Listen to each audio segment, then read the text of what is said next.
Chaque jour, Charles et Carole vous présentent la leçon de l'école du sabbat.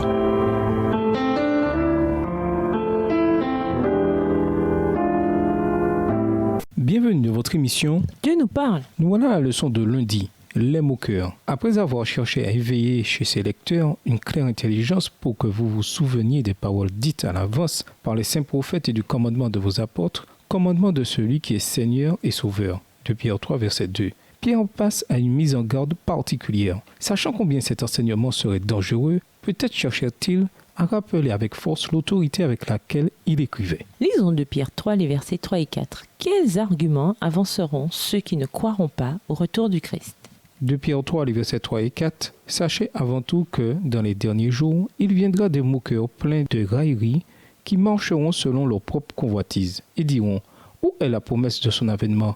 Car depuis que les pères sont morts, tout demeure comme depuis le commencement de la création. » Il y a grande ressemblance entre ceux qui mettent en avant une fausse liberté et ceux qui expriment de l'incrédulité au sujet du retour du Christ. Le premier groupe, dans un appétit de souillure, court après la chair. De Pierre 2, le verset 10. Quant à ceux qui nient le retour de Christ, ils vont au gré de leurs désirs. De Pierre 3, verset 3. Les passions impies peuvent mener aux faux enseignements. Est-ce une simple coïncidence ? Les moqueurs, prévient-il, poseront cette question. Où est la promesse de son avènement ? De Pierre 3, verset 4. Ce faisant, ils remettront en question la croyance établie des chrétiens selon laquelle Jésus reviendra bientôt sur cette terre. Après tout, et en particulier puisqu'il parle des derniers jours, ces moqueurs avanceront la vérité irréfutable que de nombreux chrétiens sont morts et que les choses continuent comme depuis toujours. En apparence, ce n'est pas une question déraisonnable. Même Enoch, a écrit Ellen G. White, a vu que les justes et les méchants retourneraient ensemble dans la poussière, terme final de leur existence, et il en fut troublé.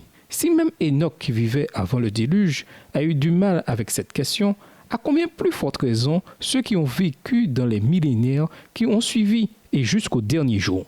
Et qu'en est-il de nous aujourd'hui, adventistes du 7e jour ? Notre nom même porte en lui l'idée du retour de Christ. Advent signifie en anglais avènement.